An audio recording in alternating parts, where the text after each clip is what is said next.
In the news tonight, His Royal Highness Prince Faisal and the Chinese State Council Vice Premier discuss ties between Jordan and China and regional development.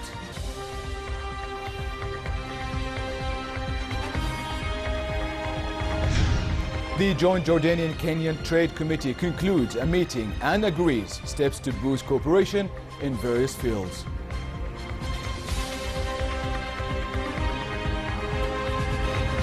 And the UN Syria envoy and Russia will evaluate upcoming discussions in the Kazakh capital to revive the Syria ceasefire.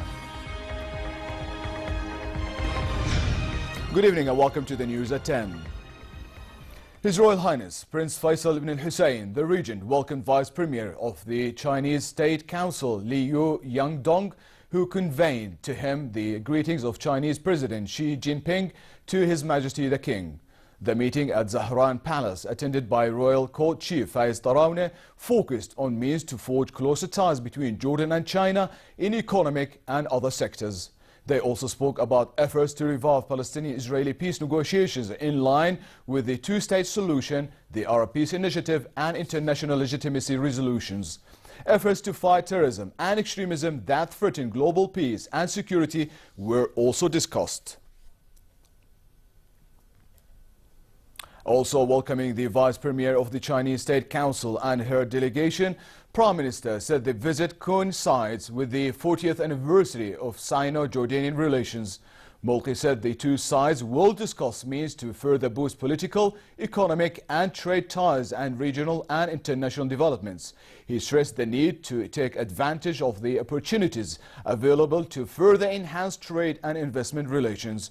Mulki thanked China for supporting a shale oil project being implemented by a consortium of international companies, including Chinese firms. He said Jordan would welcome a Chinese businessman delegation due to visit in the coming days. The Chinese official noted that Jordan remained a stable country despite regional turmoil. She said Beijing had provided humanitarian aid to the kingdom to shoulder the burden of hosting Syrian refugees. The Vice Premier of the Chinese State Council said Jordan and China saw eye to eye on the need to find political solutions to regional conflicts. She said bilateral trade had risen from an initial $710 million to $3.170 billion currently, adding that 20 Chinese companies are currently operating in the kingdom in the infrastructure and energy fields. Addressing a seminar organized by the Chinese Embassy on the anniversary of relations, the Chinese Vice Premier praised Jordan's achievements and commended the kingdom as an advocate of regional and global peace. The Cabinet endorsed the Badia Development Programme for 2017-2018 and asked due measures to be taken by the competent authorities to put the scheme into implementation. Prime Minister Hani Mulki, who chaired yesterday's meeting of the Council of Ministers, had earlier tasked the Minister of Planning and International Cooperation to draw up the Badia Development Plan out of its belief in the importance of creating real and sustainable development in the underdeveloped region where poverty and unemployment are high. The program outlines the economic and social conditions in the Badia and key developmental problems, priority projects and development needs which were put forward by local communities during recent field visits by the government task force.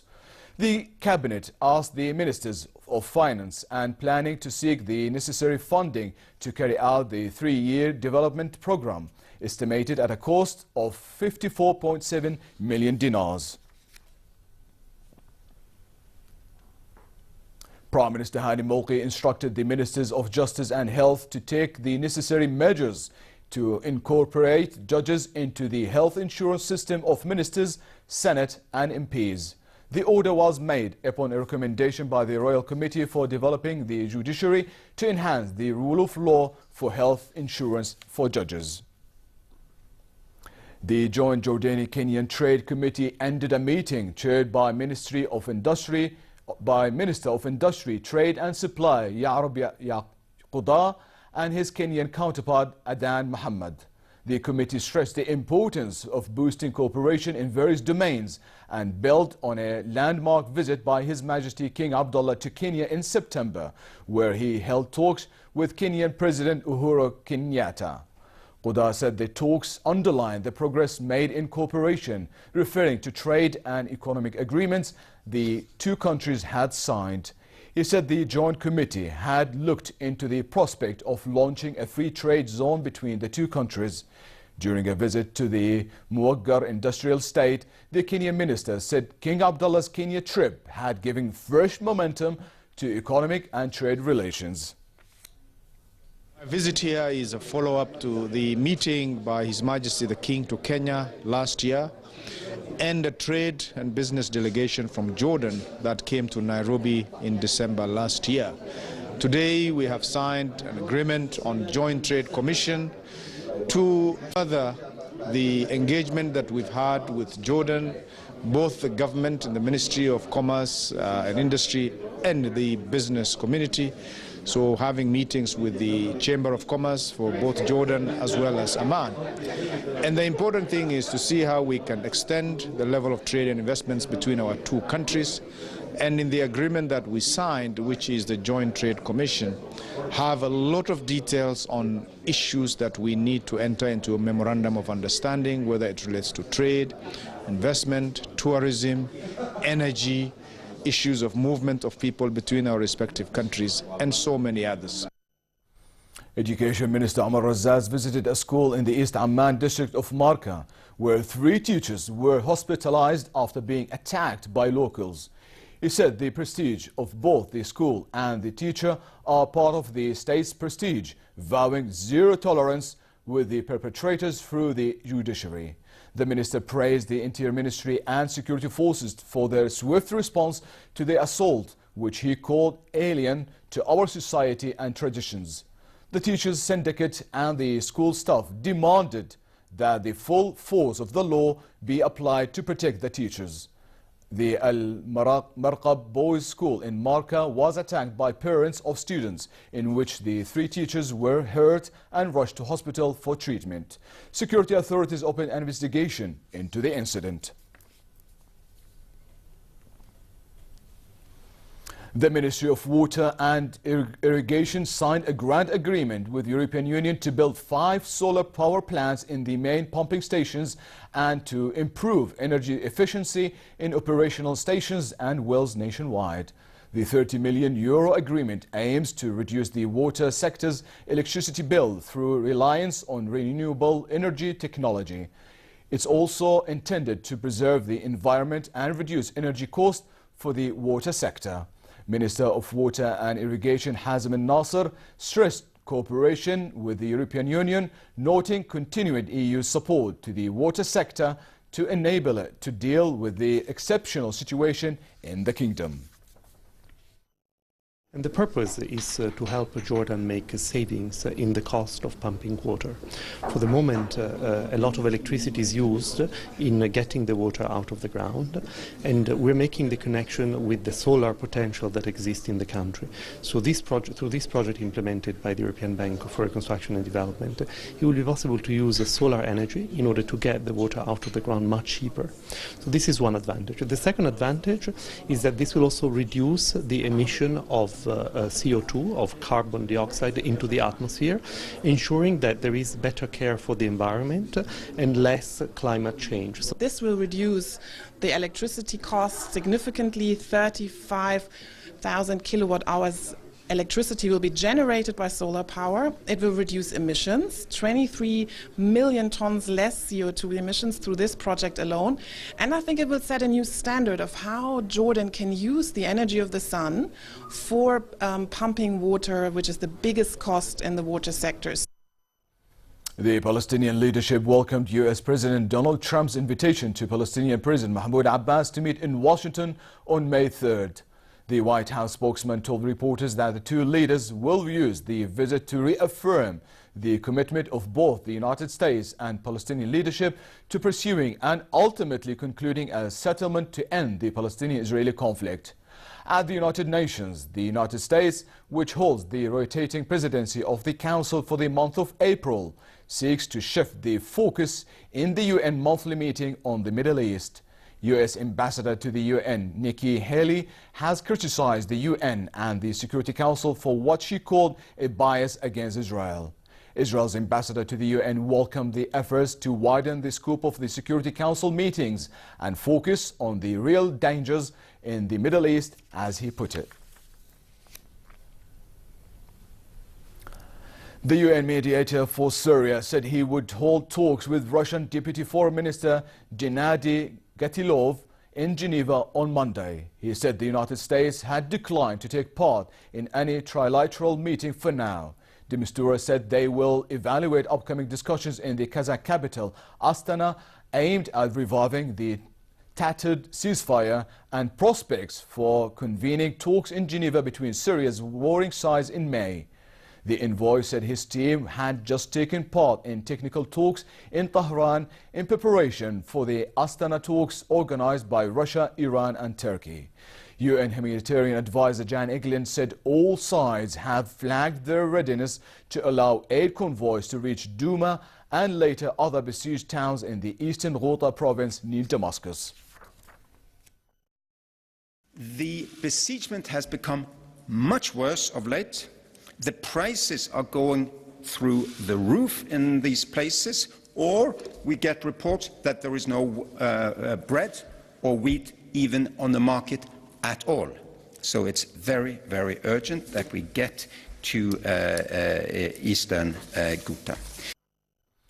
The Syrian army advanced into the town of Taybat al-Imam in Hama province, expanding its territory along the strategic western highway between Damascus and Aleppo. The army and rebels said the government forces were backed by heavy Russian aerial strikes across a large swathe of territory to the west of the M5 highway. The rebels said the army was also joined by Iranian-backed militias in the push into Taybat al-Imam.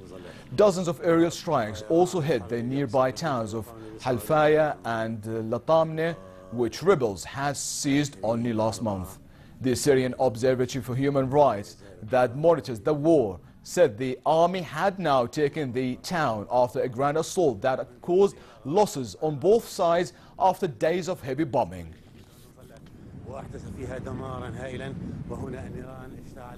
Iraqi forces fought door-to-door and pushed deeper into the old city as the US-backed offensive to capture the city of Mosul entered a 7th month. Heavy exchanges of gunfire and mortar rounds could be heard from the neighborhoods near the Grand Al-Nouri Mosque. Iraq's federal police said it had made a new push against the group holed up in the old city where tanks and heavy vehicles are not able to operate because of its narrow streets. Government forces, including army, police and elite counter-terrorism units, have taken back most of Mosul, including the half that lies east of the Tigris River. The militants are now surrounded in northwestern Mosul using booby traps, sniper and mortar fire against the assailants.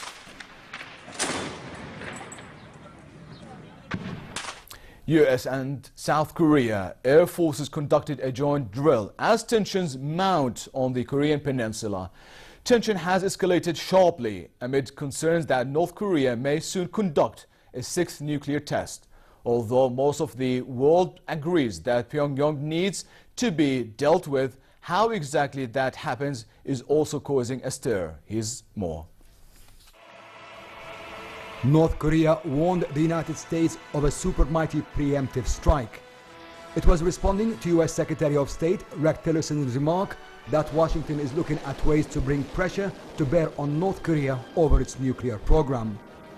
US President Donald Trump has taken hard line with North Korean leader Kim Jong-un, who has rebuffed admonitions from sole major ally China and proceeded with nuclear and missile programs in defiance of UN Security Council sanctions. North Korea regularly threatens to destroy Japan, South Korea and the United States and has shown to let up in its belligerence a day after putting on a huge display of missiles at a parade in Pyongyang. Australian Foreign Affairs Minister Julie Bishop and Australian Defence Minister sat down for talks with their Japanese counterparts in Tokyo, during which they agreed to strengthen the two nations' alliance as to response to North Korea's nuclear and missiles programs. We have discussed already specific issues including the escalating threat posed by North Korea, and while we support the United States approach that all options be on the table with regard to curbing North Korea's illegal and belligerent behaviour, we share a common view that we want to ensure stability and security on the Korean Peninsula by peaceful means. South Korea's acting president Wang On, at a meeting with top officials, repeatedly called for the military and security ministries to maintain vigilance. The defense ministry said US and South Korean air forces were conducting an annual training exercise codenamed Max Thunder. North Korea routinely labels such exercises as preparations for invasion. North and South Korea are technically still at war because their 1950 through 1953 conflict ended in a truce, not a peace treaty. Late translating for the news at 10.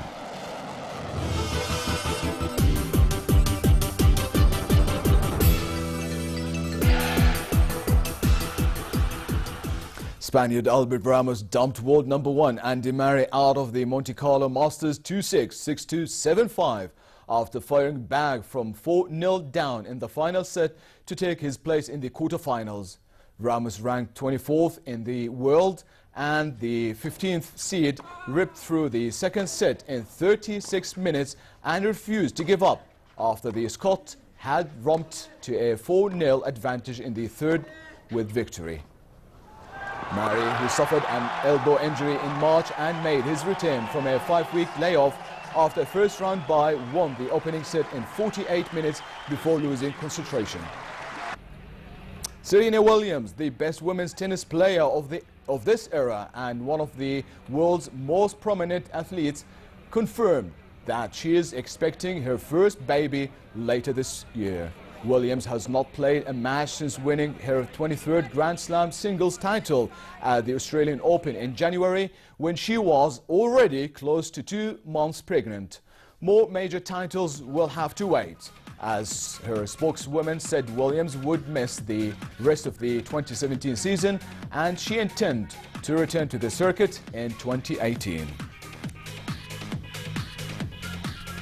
And now let's have a look at the weather forecast. Relatively cold in the hilly areas and bad yet tonight, but pleasant in the Jordan Valley and the Dead Sea. Winds will be northwesterly light. Tomorrow temperatures will rise, becoming 6 to 7 degrees above their seasonal average at this time of year. Therefore, fair conditions will prevail in most regions, but it will be hot in the Dead Sea with a high of 38 degrees.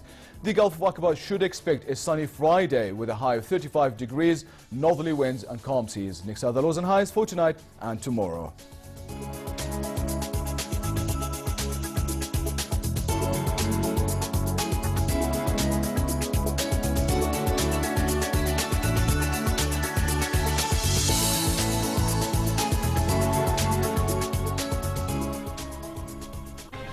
And to end the news, here are our top stories once again. His Royal Highness Prince Faisal and the Chinese State Council Vice Premier discussed ties between Jordan and China and regional development.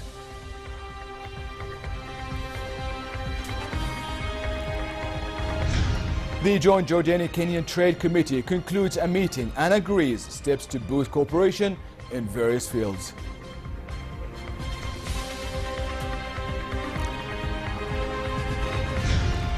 And the UN Syria envoy and Russia will evaluate upcoming discussions in the Kazakh capital to revive the Syria ceasefire.